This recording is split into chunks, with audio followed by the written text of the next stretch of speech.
Mi padre amenazó con quitarme la colegiatura si no me presentaba en la boda de mi hermana de oro. Pensaban que seguía siendo su hija inútil.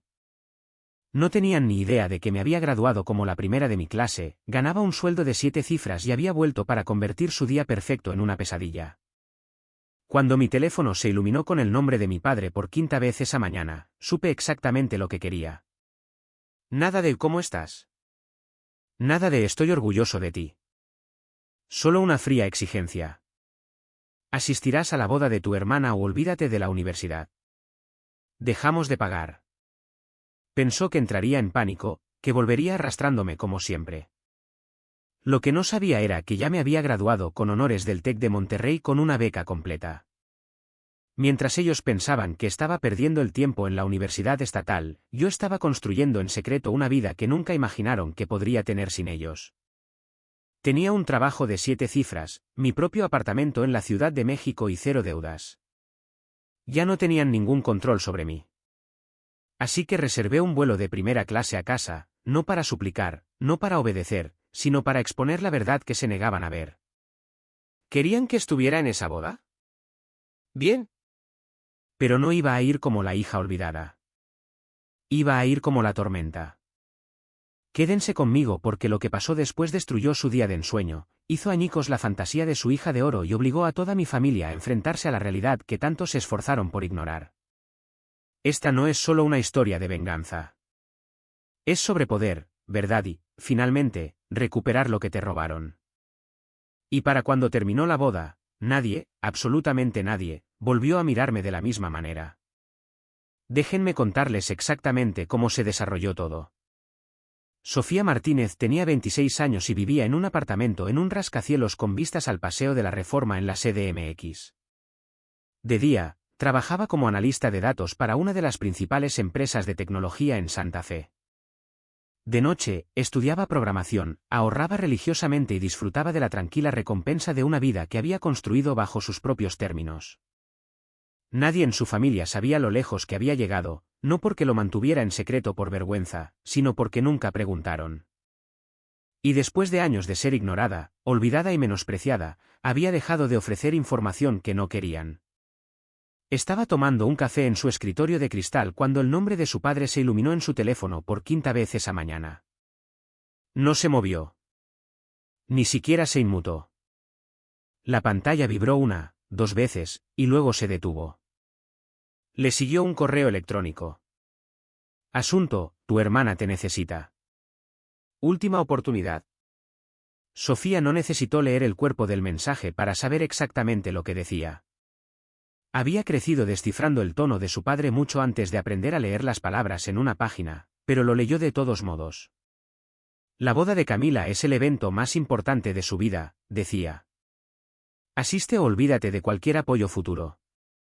No había saludo, ni preguntas sobre su bienestar, ni el más mínimo indicio de reconocimiento de que la última vez que habían hablado, Sofía tenía 19 años y estaba en la terminal de autobuses del norte con 2 maletas y una mochila, solo el mismo tono que había resonado durante su infancia, frío, autoritario, final. Luego llegó el mensaje de voz. La voz de su padre llenó la habitación como una nube de tormenta. Ya basta de esto, Sofía. La boda de tu hermana es en 2 semanas. Las festividades comienzan este fin de semana. Si no puedes dejar de lado cualquier amargura que guardes, no esperes ni un centavo más de esta familia. Tu madre está desesperada de la preocupación. Llámame. Amargura. Así lo llamaban. No distancia, no supervivencia, no autopreservación. Amargura. La verdad era más simple. Sofía había dejado su casa hacía 7 años y no había mirado atrás. No se había escapado con ira, aunque había ira, sino con una tranquila resolución. Sabía, incluso a los 17, que si se quedaba, desaparecería lentamente. Una calificación ignorada a la vez. Un trofeo ignorado. Un cumpleaños olvidado. Para ellos, siempre había sido la otra hija. La que seguía las reglas, limpiaba lo que ensuciaba y sacaba 10 sin que se lo pidieran. Mientras que Camila, la hermosa, dramática y adorada Camila, se había deleitado bajo todos los focos, incluso los que no se había ganado. La última vez que Sofía había vuelto a casa, elogiaban a Camila por conseguir un papel como árbol número 2 en una obra de teatro de la secundaria. Sofía acababa de ganar la Olimpiada Nacional de Ciencias. A sus padres se les olvidó ir. No era personal, se había dicho a sí misma. Simplemente así eran las cosas. Así que había dejado de esperar nada. Había encontrado becas, trabajado de noche dando clases particulares de matemáticas, falsificado una carta de aceptación a la Universidad Autónoma de Querétaro, UAC, mientras aceptaba en secreto la admisión en el TEC de Monterrey. Había planeado su independencia como una operación militar. Y ahora, años después, tenía todo lo que necesitaba. Un apartamento, una carrera, ahorros, paz. Y entonces esto, el mensaje, el buzón de voz, la amenaza velada. Asiste o olvídate de cualquier apoyo futuro. Todavía pensaban que los necesitaba. Todavía creían que tenían poder. Todavía imaginaban que era la chica asustada a la que habían acorralado para que se quedara cerca de casa por el bien de Camila, como si la autoestima de su hermana fuera más importante que su educación. Pero no sabían la verdad. No sabían que se había graduado con honores. No sabían que ganaba más dinero que ellos dos juntos. No sabían que no había necesitado su dinero durante años, y no pensaba decírselo por teléfono. Sofía abrió su portátil y entró en la página web de la aerolínea. La boda era en 2 semanas. Eso dejaba tiempo de sobra. Buscó opciones de billetes y seleccionó primera clase.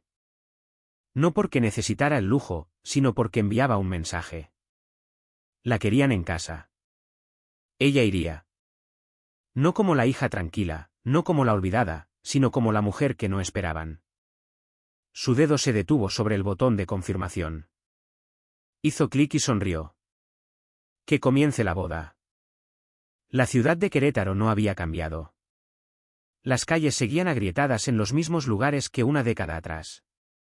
El letrero de bienvenida a la ciudad, todavía ligeramente inclinado hacia la izquierda. Pero cuando Sofía salió de su coche de alquiler y se paró al pie del porche de la casa de sus padres, supo que ella sí había cambiado. Tocó el timbre, pero la puerta se abrió antes de que sonara. Su madre estaba en el umbral sosteniendo una tabla con papeles, escudriñando su rostro como si fuera una extraña. Sofía, dijo secamente. Has llegado. Sin abrazo, sin sonrisa, solo una rápida mirada detrás de ella, como si comprobara si los vecinos la habían visto llegar. Dentro, la casa olía a velas de vainilla y a algo químico, pintura fresca, tal vez. La sala de estar estaba irreconocible, sepultada bajo montones de tul, cintas y cajas de cartón blancas con etiquetas como recuerdos para damas de honor y programas para doblar. Puedes dejar tu bolso allí, dijo su madre, señalando vagamente hacia una esquina. Necesitamos ayuda para terminar las cestas de bienvenida antes de las 4. Sofía no se había quitado el abrigo. Acabo de entrar por la puerta, respondió. Su madre levantó la vista entonces, solo por un segundo. Bueno, ahora estás aquí. ¿Sé útil? Se sintió como si volviera a un papel que creía haber superado. Había venido preparada para la frialdad, pero no para la invisibilidad total. En 5 minutos, le entregaron una pistola de silicón caliente y un montón de adornos de perlas de imitación como si los últimos 7 años de su vida nunca hubieran ocurrido. Su padre, Arturo, apareció 1 hora después, con las gafas de leer en la punta de la nariz, sosteniendo un plano de las mesas en una mano y un plato de papel en la otra. «Bien. Ya estás instalada», dijo. Camila quiere revisar la disposición de las mesas después de la cena. Y necesitamos que alguien planche los manteles de la recepción. Nada de ¿qué tal tu viaje? Nada de me alegro de verte. Solo órdenes. Sofía no dijo nada. Notó con qué facilidad volvían a tratarla como un objeto útil. Podría haberles dicho que había reservado un billete de primera clase o que había dejado una reunión urgente con el director financiero de su empresa para estar allí. Pero, ¿de qué habría servido? Subió a la habitación de invitados que ya no era suya, convertida desde hacía mucho en un trastero y se puso algo sencillo, con cuidado de no arrugar su ropa de viaje. Cuando bajó, Camila había llegado. Se la oía antes de verla.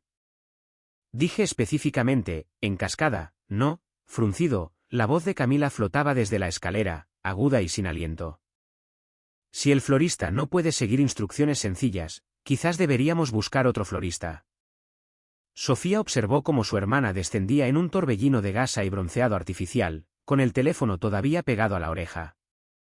Camila la vio, levantó un solo dedo, la señal universal de espera, y continuó reprendiendo a alguien al otro lado de la línea. Cuando finalmente colgó, le ofreció a Sofía un beso al aire cerca de la mejilla. «Has llegado», dijo, como sorprendida. «Gracias a Dios». El del catering amenaza con irse y mamá no sabe cómo hacer el plano de las mesas. «Esta boda me va a matar». No preguntó cómo había estado Sofía. No notó la tensión en sus hombros ni la fatiga en sus ojos.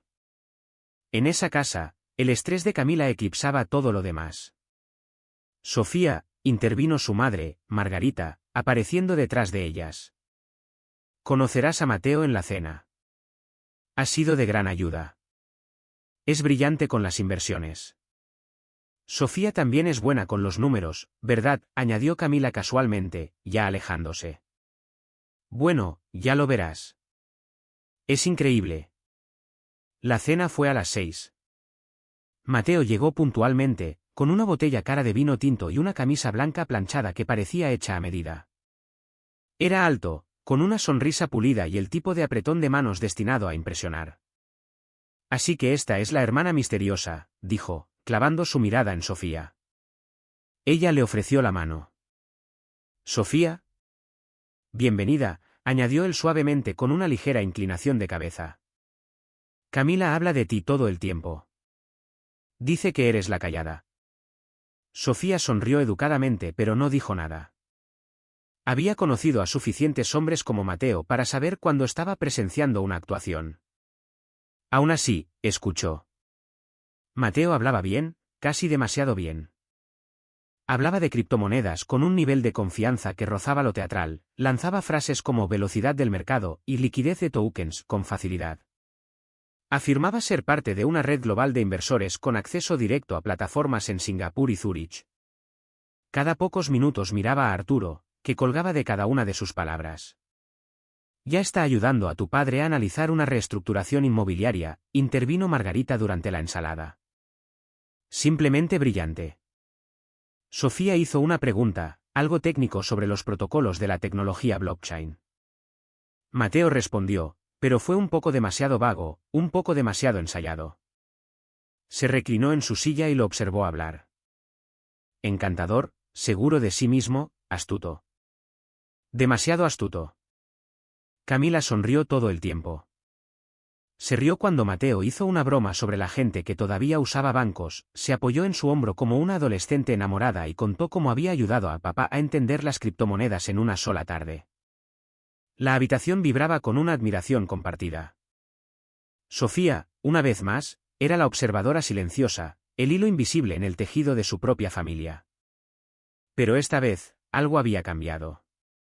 Ya no era una niña desesperada por ser notada. Era una mujer observando un rompecabezas que aún no entendía del todo, pero ya podía ver cómo las piezas comenzaban a separarse. La cena se sirvió en el comedor formal, un espacio raramente utilizado excepto en festividades o, en este caso, ocasiones que exigían apariencias. Margarita había dispuesto la mesa con cubiertos pulidos, servilletas de lino dobladas como cisnes y copas de vino que captaban la luz del candelabro a la perfección. Estaba claro que esta comida no era solo sobre comida. Era un escenario. Mateo se sentó a la cabecera de la mesa, frente a Arturo, con Camila acurrucada orgullosamente a su lado. Sofía se sentó en el extremo opuesto, frente a su madre. La disposición de los asientos no fue accidental. Nunca lo era en esa casa. Los primeros platos fueron tranquilos, salvo por los comentarios habituales de Camila sobre los caminos de mesa y cómo el fotógrafo estaba enamorado de su visión. Pero para cuando llegó el plato principal, Mateo había encontrado su ritmo. No necesitó mucho para empezar. Así que Arturo y yo hemos estado revisando algunas estrategias de inversión, comenzó, cortando su filete con mano experta. Con los tipos de interés como están y la volatilidad en los mercados públicos, hay un increíble potencial en los activos descentralizados, si sabes dónde buscar. Arturo asintió solemnemente, como si hubiera estudiado finanzas toda su vida. Realmente me ha abierto los ojos. Nunca me di cuenta de lo anticuados que son los bancos tradicionales. Mateo sonrió, complacido. La mayoría de la gente no lo sabe. Pero en Singapur, Zúrich, incluso Dubái, estamos viendo modelos acelerados que hacen que México parezca prehistórico. Las instituciones en el extranjero ya están cambiando sus carteras. Estoy trabajando estrechamente con un grupo que ofrece tokens pre-OPI para una firma de blockchain con asociaciones gubernamentales en Asia. Muy exclusivo. Camila, sorbiendo su vino, se inclinó hacia adelante. Cuéntales lo del yate. Mateo se rió entre dientes.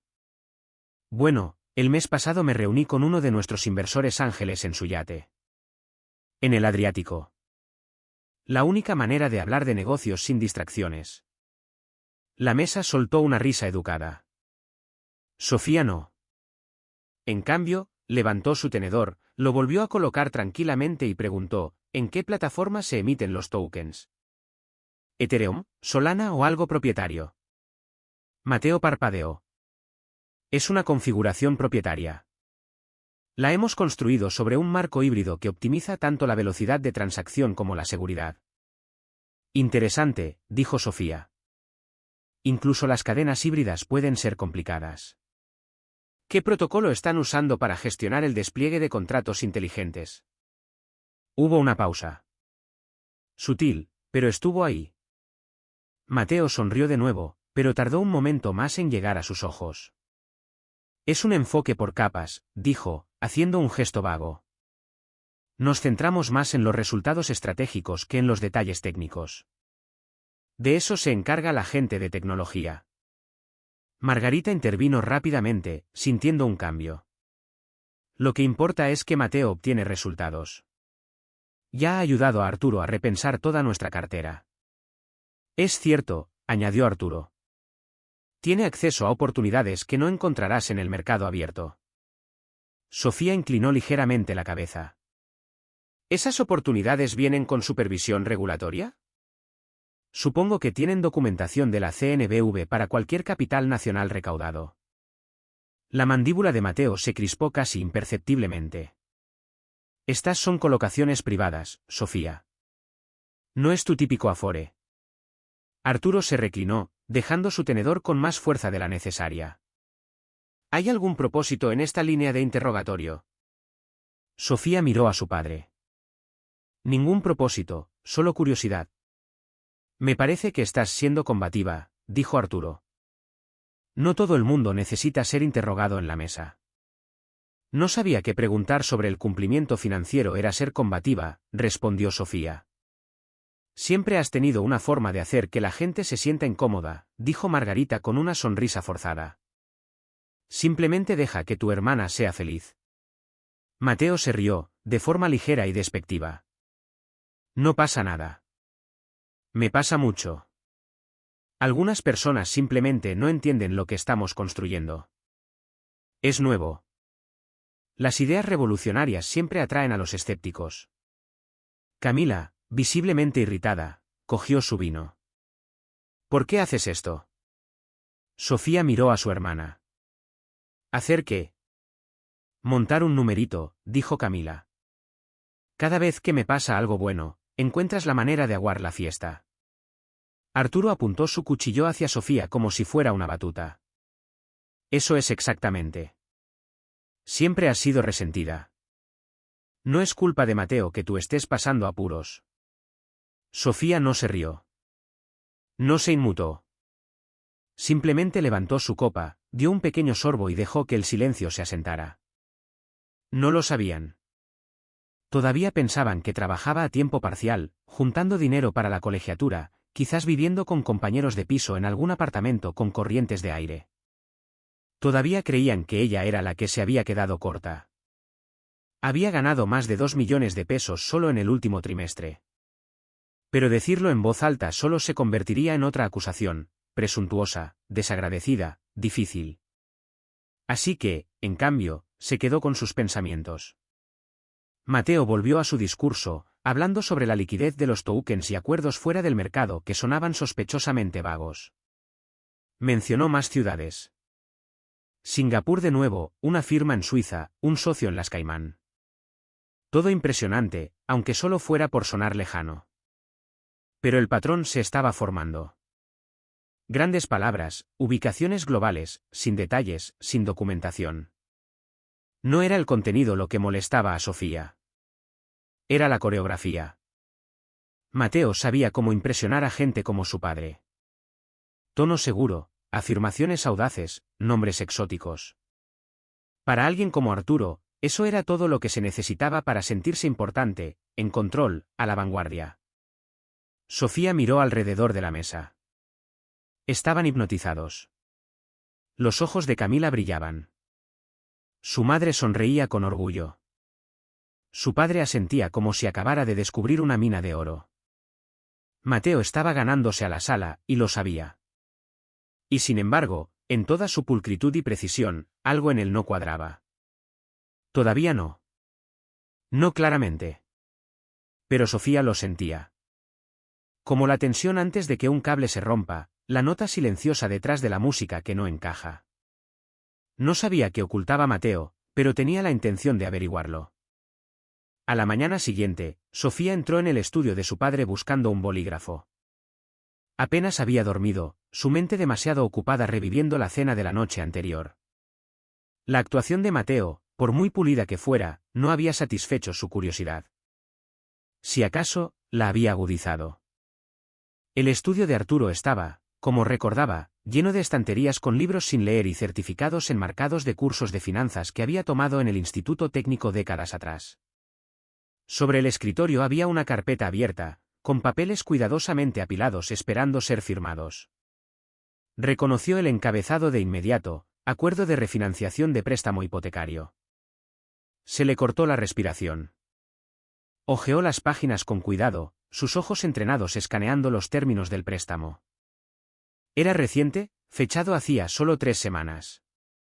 La casa, la misma que estaba casi pagada después de 25 años, ahora estaba vinculada a una segunda hipoteca, una significativa. Siguió hojeando. Allí, garabateada con la pulcra letra de Arturo, había una nota en el margen, según recomendación de Mateo. Retornos del 20% proyectados para el segundo trimestre. Sofía se quedó helada. No era solo su padre incursionando en una inversión. Había apostado la casa en ello. La casa que su madre una vez juró que sería su legado. Todo por la palabra de Mateo. Volvió a colocar los papeles exactamente donde los encontró y salió en silencio. Abajo, la locura de la boda se había reanudado, arreglos florales, llamadas al catering, caos con las tarjetas de sitio. Era la distracción perfecta. Más tarde esa tarde, mientras salía al patio trasero a tomar aire, vio a su tía Diana junto a los rosales, arrancando malas hierbas con guantes. Sofía se acercó, en parte para escapar, en parte para buscar claridad. Diana levantó la vista y sonrió. No pensaba que te volveríamos a ver, niña. Sofía forzó una sonrisa. Deber familiar. Diana se levantó, sacudiéndose la tierra de las rodillas. La boda de Camila es toda una producción. Se podría decir que sí, respondió Sofía. Diana miró hacia la casa y luego se acercó más. ¿Crees en ese prometido suyo? Sofía levantó una ceja. Tú no. No sé, admitió Diana. Es encantador, claro, pero algo no me cuadra. El mes pasado, un vecino en Cancún perdió sus ahorros de jubilación por un tipo que hablaba igual que Mateo. Criptomonedas por aquí, global por allá. Prometía retornos que sonaban demasiado buenos para ser verdad. El pulso de Sofía se aceleró. ¿Recuerdas el nombre?, preguntó. Solo fragmentos, dijo Diana. El tipo cambió de nombre un par de veces.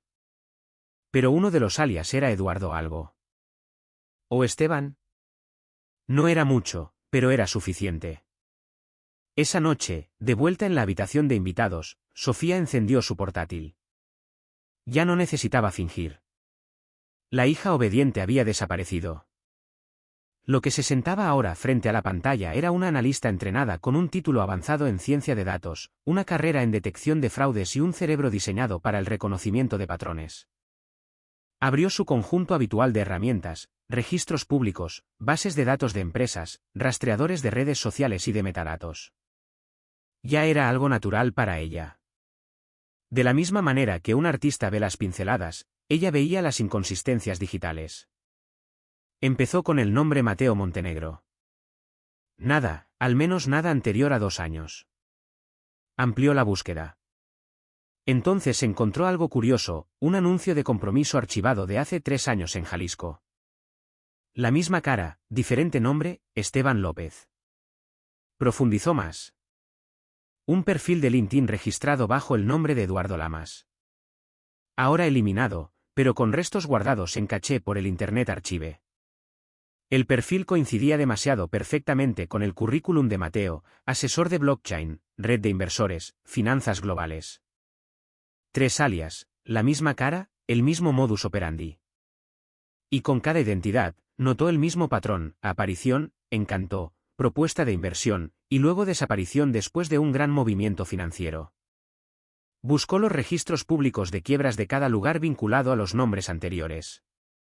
Cada uno mostraba un aumento en las pérdidas personales de los inversores de la comunidad a los pocos meses de la aparición de Mateo, o Esteban, o Eduardo. Ya no era una corazonada. Era un patrón, una operación deliberada y pulida. Y ahora tenía a su familia en el punto de mira. Sofía se reclinó, con el corazón palpitando, pero con el rostro tranquilo. No estaba enfadada. Todavía no. Esto no era una venganza personal.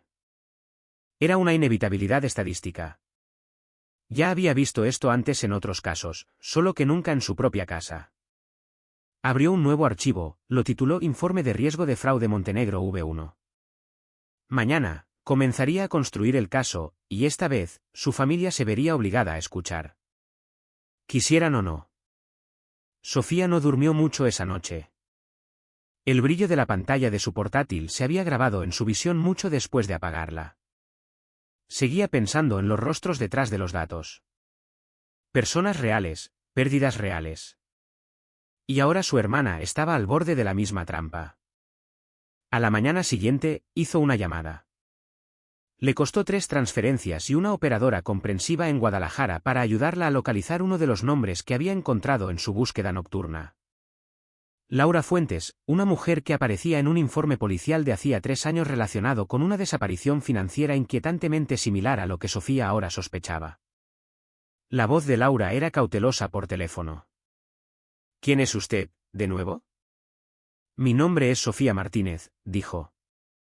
No me conoce, pero creo que el hombre que casi arruina su vida está a punto de hacerle lo mismo a mi hermana. Hubo una larga pausa. Luego, ¿dónde podemos vernos? Se sentaron una frente a la otra en una pequeña mesa en una cafetería tranquila a las afueras del pueblo. Laura parecía mayor de lo que era, con la mirada recelosa y la postura rígida. Sus manos temblaban ligeramente mientras removía su café. Sofía no habló primero. Dejó que Laura se tomara el tiempo que necesitara. Después de varios minutos, Laura finalmente abrió su bolso y deslizó una carpeta gastada. Dentro había fotografías, extractos bancarios, impresiones de correos electrónicos, incluso una invitación de compromiso descolorida con el nombre de Eduardo Lagos impreso en letras doradas. Sofía parpadeó. El rostro en la foto le sonreía, traje elegante, pelo cuidadosamente peinado, un brazo rodeando la cintura de Laura. Era inconfundiblemente Mateo. Diferente nombre, diferente ciudad, el mismo hombre. Nos conocimos en una conferencia de tecnología en Guadalajara, comenzó Laura, con la voz baja pero firme. Dijo que estaba construyendo una nueva plataforma de criptomonedas, algo revolucionario. No lo entendí todo, pero lo hizo sonar real. Me hizo sentir que era parte de algo grande. Apartó la vista por un momento, como si se avergonzara del recuerdo. Me propuso matrimonio 6 meses después. Mi familia estaba encantada. Era encantador, servicial, a todo el mundo le gustaba. Convenció a mis padres para que avalaran un préstamo para nuestra nueva casa. Le transferí 1 millón de pesos para una oportunidad de preinversión que, según él, tenía que hacerse rápido.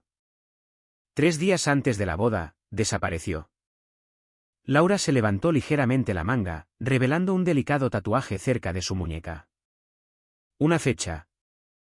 Me hice esto para recordarme que nunca más debo ignorar las señales de alerta. Sofía sintió un nudo en el pecho. La policía lo encontró. Lo intentaron, dijo Laura con amargura. Pero el dinero se desvió a través de cuentas en el extranjero. Sin contrato, sin rastro directo. Se consideró un asunto civil. Así de simple, se fue, y yo me quedé con deudas, vergüenza y una madre que todavía pregunta qué hice mal. Las manos de Sofía se apretaron alrededor de su taza de café. Pensé que estaba sola, añadió Laura en voz baja.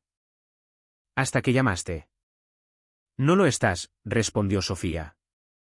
Ahora usa un nuevo nombre. Mateo Montenegro. Está comprometido con mi hermana, Camila. La boda es en 5 días.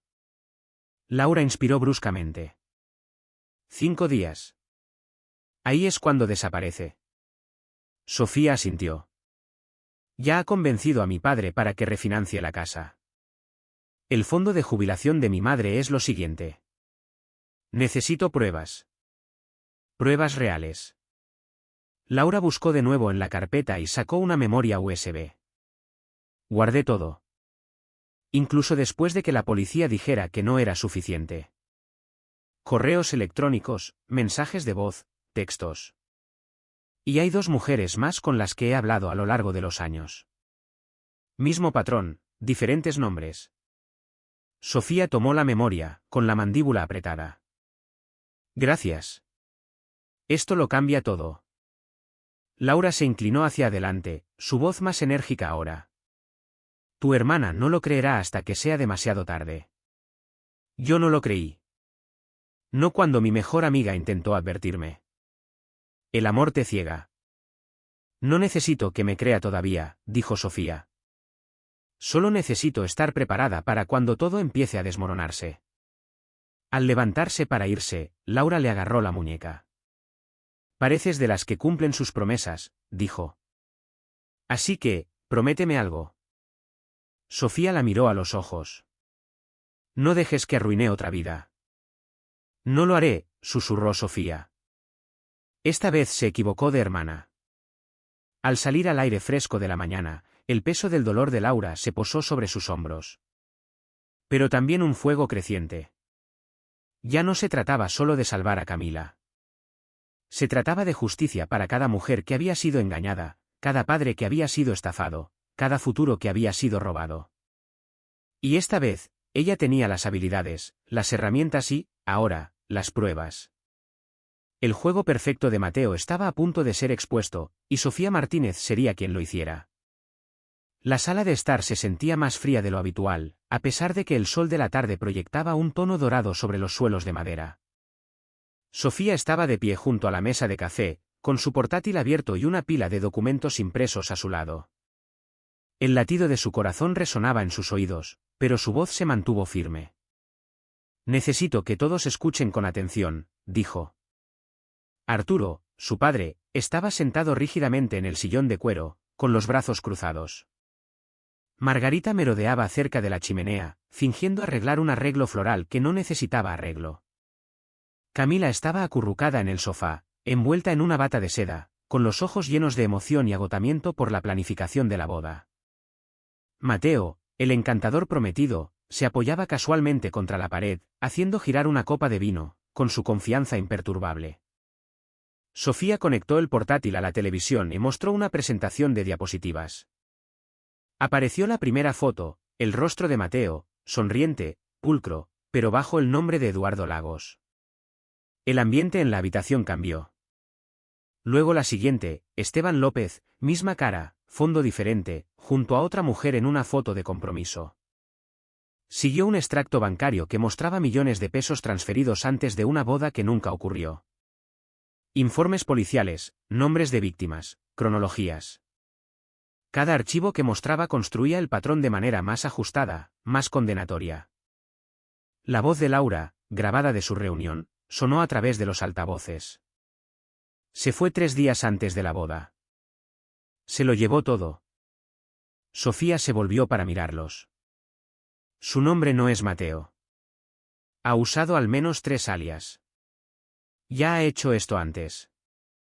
Cada vez, se gana la confianza, se lleva el dinero y desaparece. Mateo se rió suavemente, un sonido como uñas arañando una pizarra. ¿Es en serio? Esto es una campaña de difamación. ¿Crees que soy un estafador que usa nombres falsos? Es absurdo. Se volvió hacia Arturo y Margarita, su voz cálida, herida. Señor, señora, amo a Camila. Nunca haría nada para lastimarla. Esto es asqueroso. Camila parecía atónita. Abrió la boca, pero no salió ningún sonido. Su mirada iba y venía entre la pantalla y el rostro de Mateo, buscando consuelo. Arturo se levantó, con la voz aguda. Ya basta, Sofía. Te has puesto en ridículo y has insultado a un invitado en nuestra casa. No es un invitado, dijo Sofía. Es un depredador. Margarita se adelantó, su tono cortante. Siempre has tenido problemas con la felicidad de tu hermana. Esto no es sobre Mateo. Es sobre ti. ¿Qué? Susurró Sofía. Has estado distante durante años, nunca has apoyado, y ahora vuelves sin ser invitada e intentas arruinar su boda. Su único día perfecto. La voz de Margarita se alzó, temblorosa. Camila finalmente habló, con los ojos llenos de lágrimas. Nunca te alegraste por mí, Sofía. Nunca. Cada vez que lograba algo, lo hacía sobre ti. ¿Por qué no puedes dejarme tener esto? Sofía dio un paso adelante. ¿Por qué te está mintiendo? Camila negó con la cabeza violentamente. No, tú estás mintiendo. ¿Por qué no soportas que por una vez, alguien me eligiera a mí? No a ti. Sofía se tambaleó. Las palabras la golpearon más fuerte de lo que esperaba. Miró a su padre, esperando algo, duda, consideración, cualquier cosa. Pero en cambio, Arturo la fulminó con la fría autoridad de un hombre convencido. Solo estás celosa, Sofía. Admítelo. Siempre has estado celosa de que Camila tiene lo que tú nunca pudiste, encanto, calidez, una familia que realmente la quiere cerca. El silencio que siguió fue ensordecedor. Gano un sueldo de 7 cifras, susurró Sofía. He construido una vida por mi cuenta, y ninguno de ustedes se dio cuenta. Ese no es el punto, espetó Margarita. La familia se trata de estar presente, de apoyarse mutuamente, no de desenterrar trapos sucios y ondearlos como si fuera una victoria. Sofía los miró fijamente. Abrió la boca, pero las palabras le fallaron.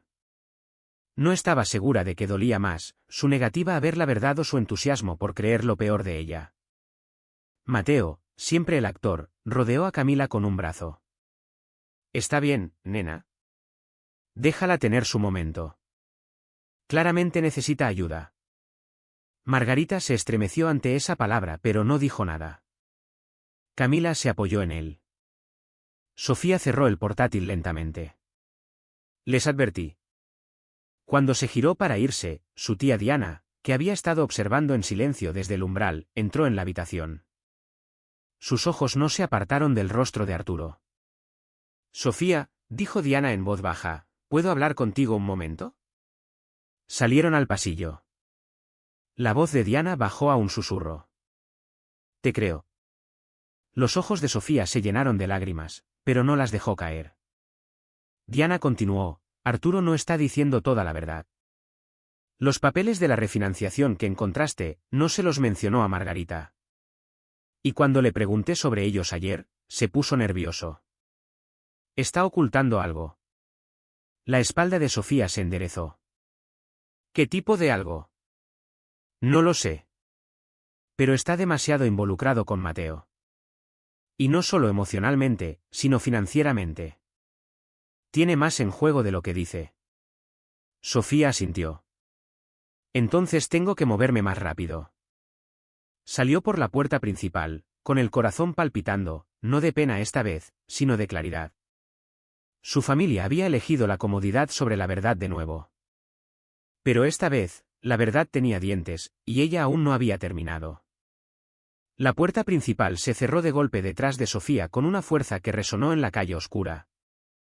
El clic de la cerradura que siguió se sintió más fuerte que cualquier cosa que Arturo le hubiera dicho jamás. Se quedó inmóvil en el porche, aturdida, el cálido aire de la tarde incapaz de combatir el frío que se había instalado en su pecho. Había sucedido tan rápido. El rostro de Arturo, rojo de furia, se había contorsionado mientras apuntaba con un dedo hacia la puerta. «Fuera. No me importa dónde vayas, pero no te quedarás en esta casa ni un minuto más». Margarita había jadeado pero no dijo nada. Camila hundió el rostro en el pecho de Mateo, temblando de lágrimas. No por lo que se había revelado, sino por la perturbación que Sofía había causado. Ninguno de ellos había preguntado si los documentos eran reales. Ninguno se había detenido a considerar que podría estar diciendo la verdad. La elección ya estaba hecha. Ahora Sofía estaba de pie con su maleta al lado, la luz del porche proyectando largas sombras. No había planeado revelar la verdad de esta manera, pero no se iba a ir como una niña deshonrada escabulléndose en la noche. Se dio la vuelta, regresó al umbral y llamó una vez, con fuerza. Arturo abrió la puerta de golpe. «¿Qué más podrías querer?» «Decir lo que debería haberse dicho hace años», respondió Sofía, su voz tranquila pero llena de acero. Margarita apareció detrás de él, con aspecto dividido pero en silencio. Camila se negó a mirarla. «¿Crees que vine aquí por celos?», dijo Sofía, su mirada fija en la de su padre. «¿Crees que pasé noches investigando el pasado de Mateo porque no soportaba ver a Camila con un vestido blanco?» «No. Vine aquí porque, a diferencia de ustedes, presto atención a lo que importa». Abrió su bolso y sacó su tarjeta de identificación de la empresa, sosteniéndola para que pudieran verla. «No fui a la UAC. Fui al TEC de Monterrey, con beca completa, me gradué como la primera de mi clase en análisis de datos». Metió la mano en su bolso de nuevo y sacó una carta con el membrete de la empresa, su promoción más reciente a estratega de datos senior. «He estado trabajando en una de las firmas tecnológicas más respetadas de Santa Fe desde los 21 años. Pago mi propio alquiler, mi propio seguro de gastos médicos y, sí, mis propios préstamos estudiantiles, porque me cortaron el grifo cuando no seguí el plan que establecieron para mí». La boca de Arturo se abrió, pero no salió ningún sonido. «He sido independiente desde los 18», continuó, su voz inquebrantable. «Todo lo que tengo, me lo he ganado. Mientras ustedes estaban demasiado ocupados aplaudiendo a Camila por simplemente aparecer, yo estaba ahí fuera construyendo una vida sobre la que nunca se molestaron en preguntar». Dio un paso adelante. Arturo retrocedió instintivamente. «No vine aquí a destruir nada. Vine aquí a proteger lo poco que queda». «Lo intenté. Intenté advertirles antes de que fuera demasiado tarde». «Aún así te vas», gruñó Arturo, aunque con menos convicción que antes. «Lo sé», dijo ella. Miró una vez más a su madre. Los labios de Margarita temblaron, pero no dijo nada. Luego a Camila, que todavía se aferraba a Mateo como si fuera su última oportunidad de felicidad. El rostro de Mateo permanecía ilegible, pero sus ojos eran calculadores, ya preparándose para el siguiente movimiento. Sofía respiró hondo. «No estoy huyendo, papá», dijo suave pero firmemente. «Me voy con la verdad. Y lo recordarás cuando todo se desmorone». Se dio la vuelta y bajó los escalones, sus tacones golpeando el hormigón como signos de puntuación. Cada paso era un compás de finalidad. No miró atrás, ni una sola vez. El aire de la noche se sentía diferente esta vez, más nítido, más limpio. Se ajustó el abrigo, no contra el frío, sino contra el peso del que finalmente se había deshecho. La hija invisible ya no era invisible. Dentro de esa casa, seguirían tejiendo ilusiones por un poco más de tiempo. Pero la verdad, sabía, tenía una forma de aparecer, ruidosa, brutal e innegable. Y cuando lo hiciera, recordarían el momento en que se paró en esa puerta, les dijo quién era realmente y se fue sin pedir nada a cambio. 3 días antes de la boda, Mateo desapareció.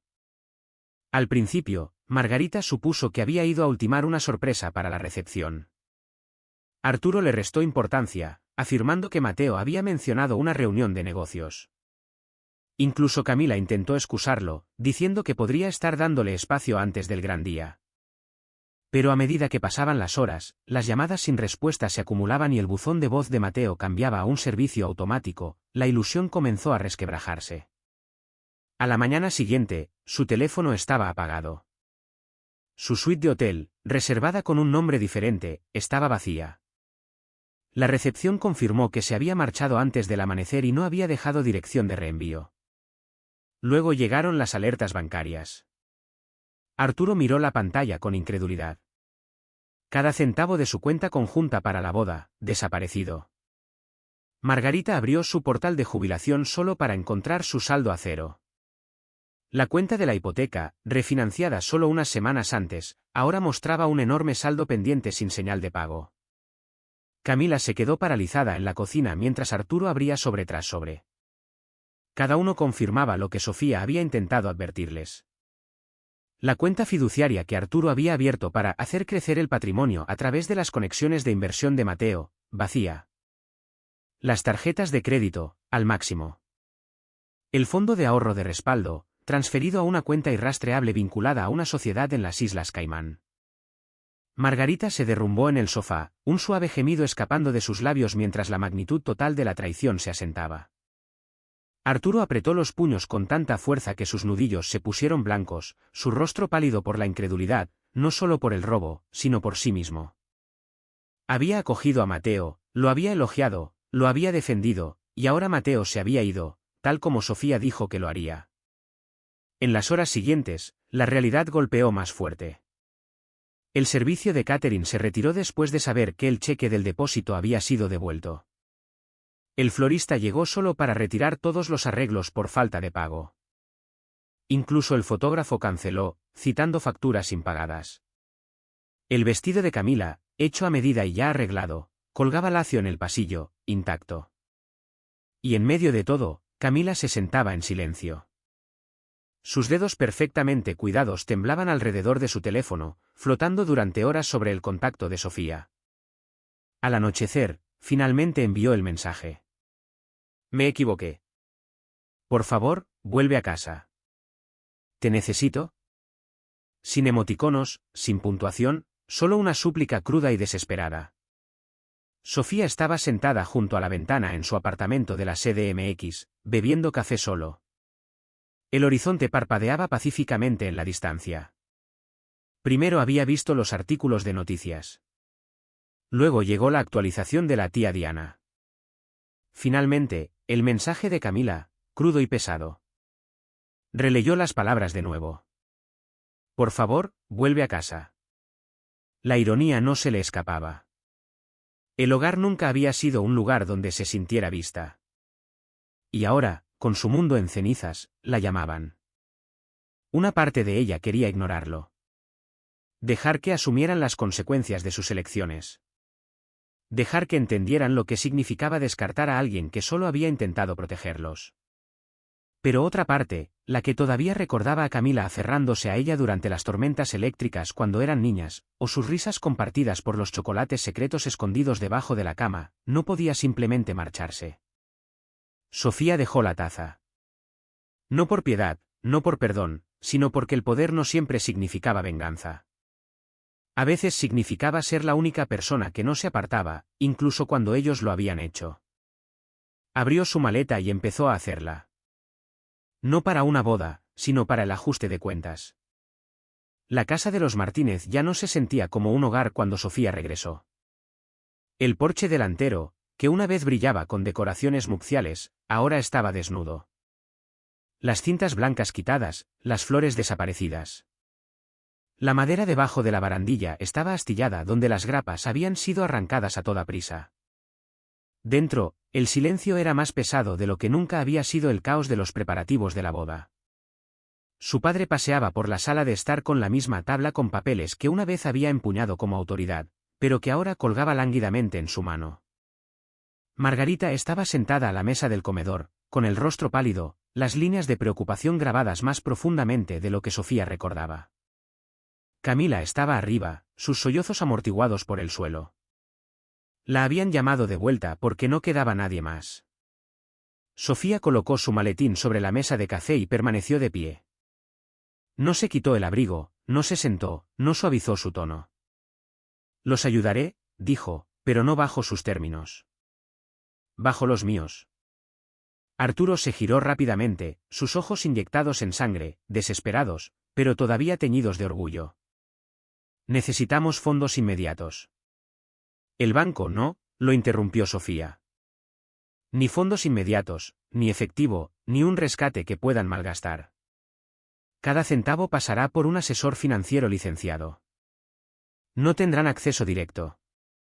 Si intervengo, será bajo supervisión profesional.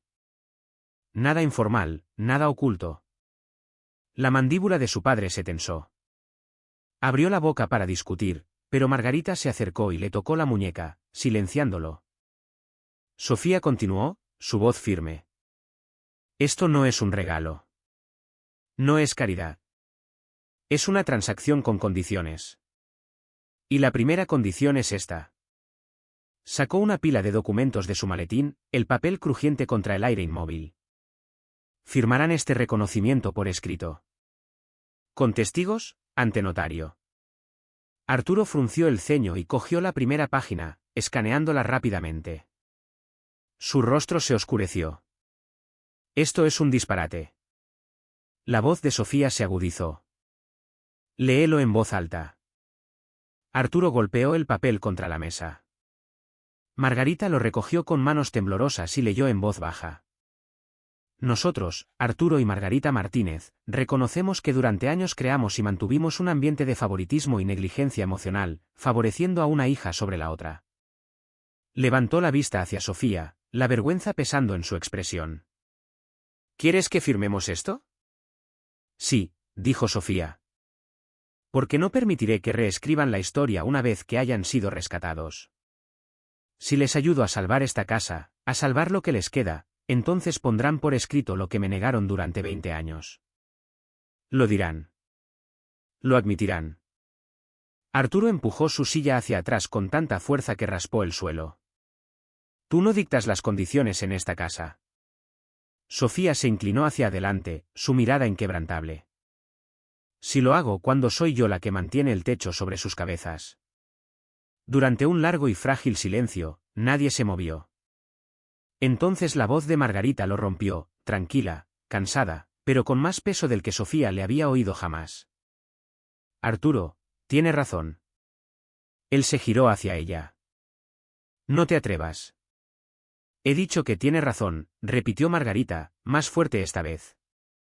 Sus manos temblaban mientras dejaba el papel. «¿Sabes por qué reconocí lo que le estábamos haciendo?» «Porque me lo hicieron a mí». Levantó los ojos hacia Sofía, y por primera vez, rebosaban de algo que parecía verdad. «Yo también fui la olvidada. Mi hermana era la niña de oro. Mis padres lo invirtieron todo en ella. Juré que nunca lo repetiría. Y luego lo hice». A Sofía se le cortó la respiración. Había imaginado muchas cosas que su madre podría decir en ese momento. Desviaciones, excusas, incluso lágrimas. Pero no esto.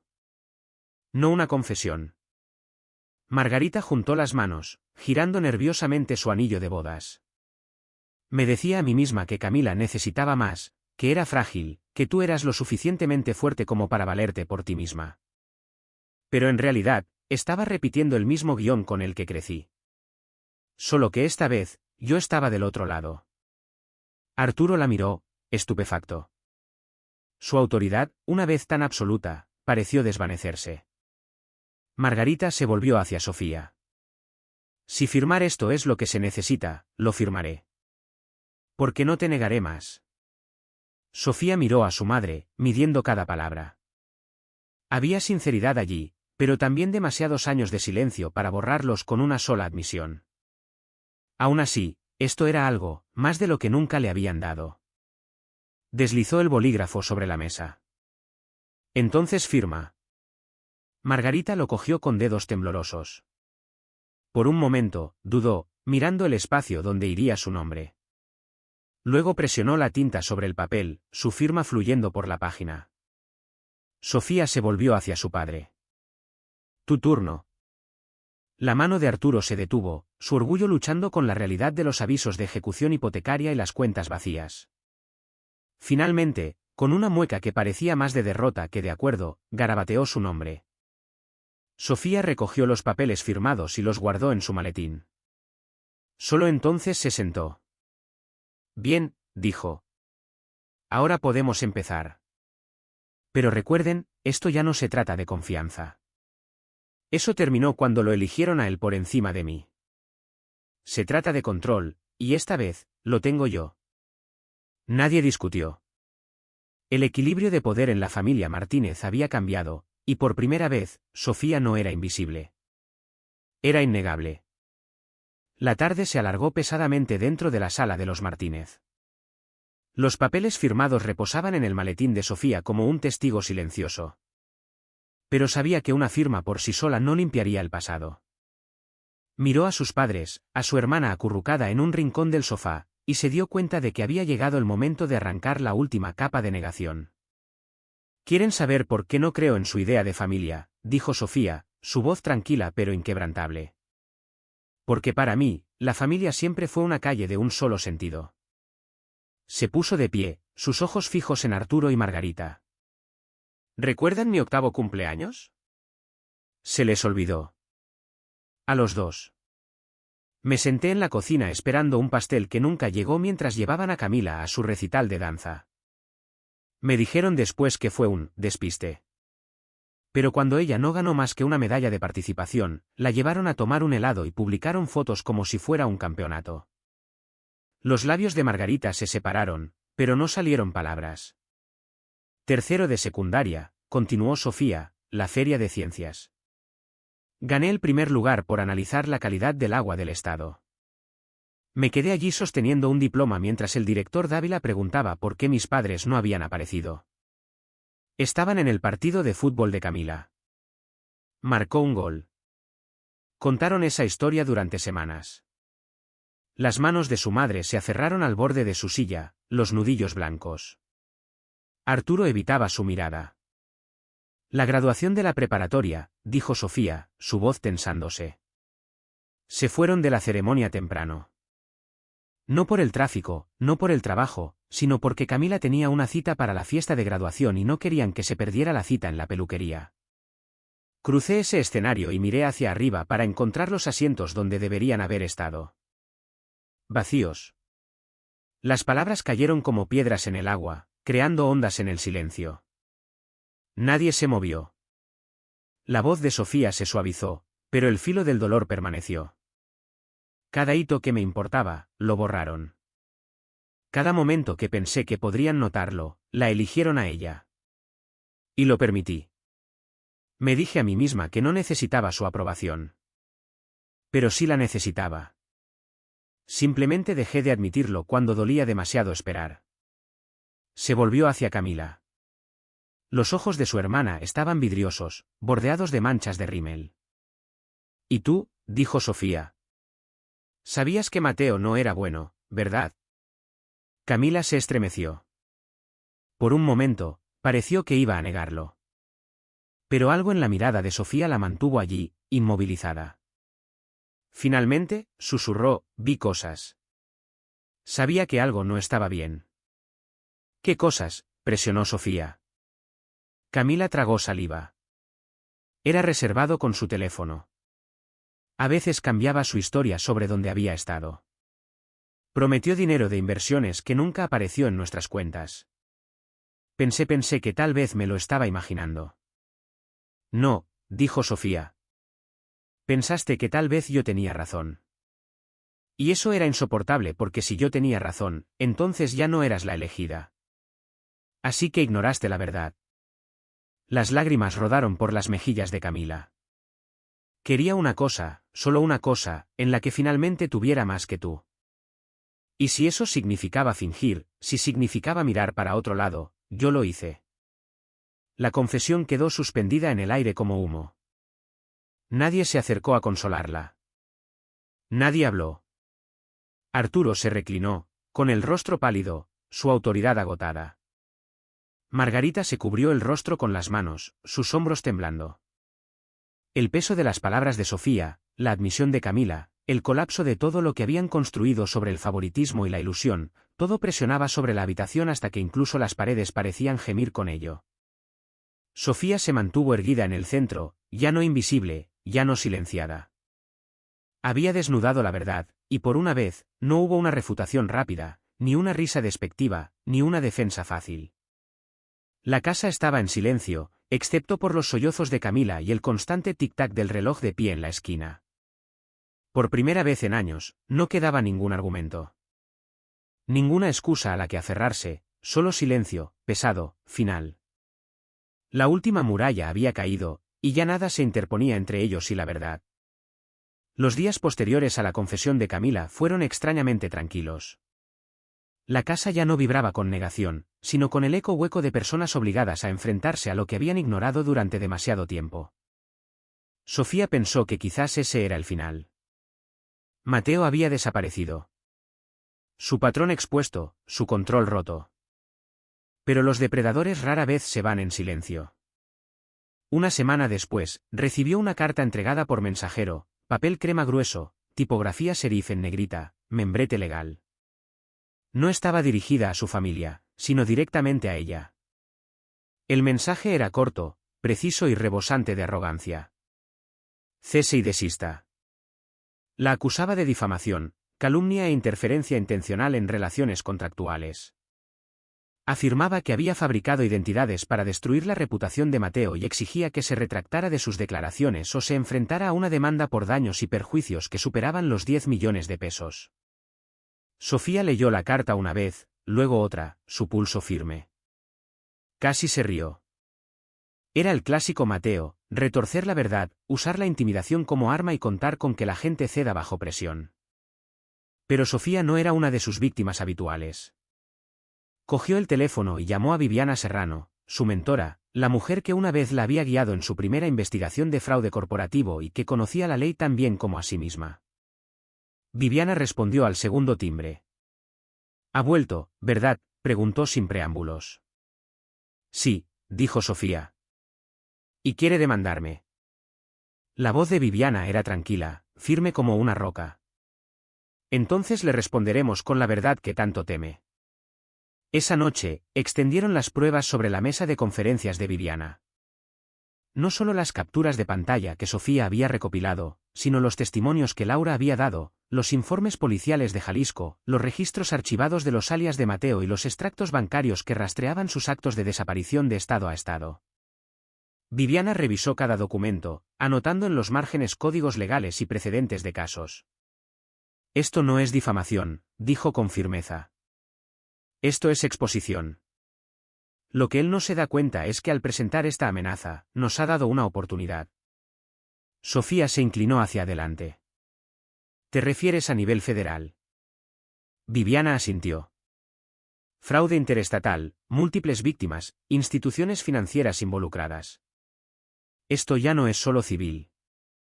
Es criminal. Y a la Fiscalía General de la República, FGR, no le gustan los hombres que mueven dinero robado a través de las fronteras. En una semana, el tono cambió. Mateo había tenido la intención de asustar a Sofía para que guardara silencio, pero en cambio, se encontró enfrentando investigaciones. Se enviaron cartas a las mujeres que había estafado antes, solicitando declaraciones. Los archivos que Viviana reunió fueron enviados a contactos en la FGR. La historia ya no era sobre el corazón roto de una familia. Era sobre un patrón de robo que se extendía por 3 estados e innumerables cuentas bancarias. Mateo intentó defenderse, por supuesto. Envió otra carta llena de jerga legal y bravuconería. Llamó a Camila tarde en la noche, su voz goteando falsa ternura, insistiendo en que Sofía mentía, que estaban destinados a estar juntos, que aún podía arreglarlo todo. Pero Camila, rota por los escombros de su propia negación, le colgó. El punto de quiebre llegó 2 semanas después, cuando agentes de la FGR visitaron la casa de los Martínez para hacer preguntas. La noticia se extendió rápidamente por el vecindario. El encanto de Mateo se había derrumbado en una responsabilidad, su nombre ahora susurrado con sospecha en lugar de admiración. No se presentó para presentar la demanda que había amenazado. No apareció en el tribunal en absoluto.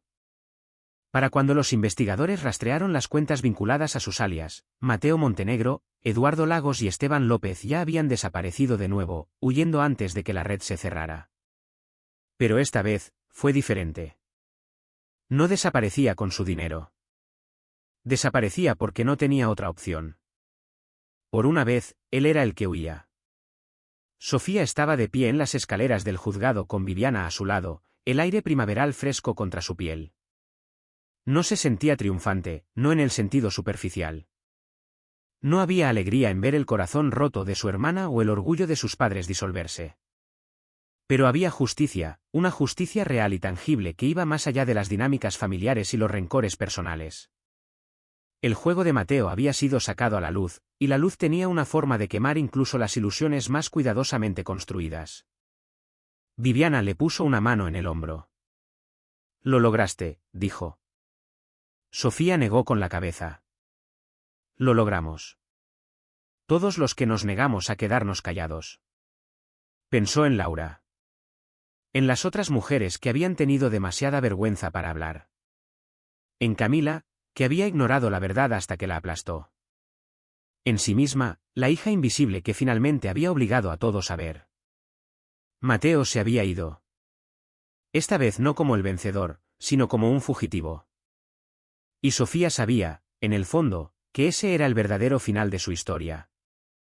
El auditorio del Palacio Municipal estaba lleno de una luz cálida y el murmullo de la anticipación. Sofía estaba al borde del escenario, con una placa pesada en sus manos, su nombre grabado en letras negritas, Premio al Liderazgo Comunitario. El aplauso que la inundó se sintió diferente a cualquier reconocimiento que hubiera recibido. No era forzado ni obligatorio. Era genuino, un coro de personas que la veían por quien era, no por el papel que se había visto obligada a desempeñar en el drama de su familia. Sonrió mientras los flashes de las cámaras disparaban, pero más que eso, se sentía firme, arraigada en la vida que había construido bajo sus propios términos. En su discurso de aceptación, no habló de traición ni de venganza, sino de visibilidad. Le contó a la multitud sobre los innumerables niños que habían crecido siendo ignorados, sus logros silenciados por voces más fuertes, sus sueños descartados como inconvenientes. El valor, dijo, no proviene de aquellos que no nos ven. Crece desde dentro. Pero a veces todo lo que se necesita es una persona que diga, te veo, y una vida cambia para siempre. El público se puso de pie, el sonido de sus aplausos resonando en su pecho como una promesa cumplida. Esa noche, en una reunión más pequeña con colegas y amigos, Sofía anunció el lanzamiento de la beca Visibilidad, una beca para estudiantes académicamente dotados cuyos logros habían pasado desapercibidos. Cubriría su colegiatura, alojamiento y libros. Aseguraría que nadie más tuviera que construir una vida secreta en las sombras solo para sobrevivir. Las palabras sonaron correctas mientras las pronunciaba. No solo un plan, sino un legado. Después de que la multitud se dispersara, su tía Diana se acercó, sus ojos brillando con un orgullo silencioso. Esperó a que estuvieran solas para hablar. «Sabes, Sofía», dijo en voz baja. «No estabas tan sola como pensabas». Sofía inclinó la cabeza, curiosa. Diana continuó, ese primer año en el TEC, la beca no lo cubría todo. Debes haberte preguntado cómo te las arreglaste para sobrevivir. Fui yo. Envié el dinero. Anónimamente. Quería que tuvieras una oportunidad que yo nunca tuve. Por un momento, Sofía no pudo hablar. Se le hizo un nudo en la garganta. Su visión se nubló. Diana le puso una mano sobre la suya. No podía ver cómo te enterraban de la misma manera que a mí una vez. Me vi en ti y quise darte el comienzo que nunca tuve. Sofía apretó la mano de su tía, la gratitud irradiando desde su pecho.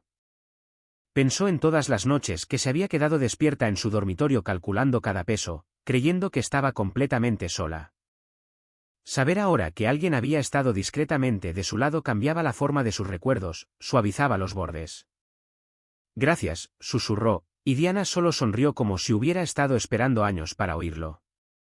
Más tarde, de vuelta en su oficina en casa, Sofía se sentó con su portátil abierto, redactando el primer anuncio para el fondo de becas. El brillo de la pantalla iluminaba su rostro mientras trabajaba, cada pulsación de tecla un pequeño acto de desafío contra el silencio que una vez la había asfixiado. Se detuvo cuando apareció una nueva notificación de correo electrónico. El asunto decía simplemente, de Camila. Su pecho se oprimió al abrirlo. El mensaje era corto. Sé que no merezco tu perdón. Sé que no puedo deshacer lo que hice. Pero quería que supieras que tuve una hija. Está sana. Es preciosa.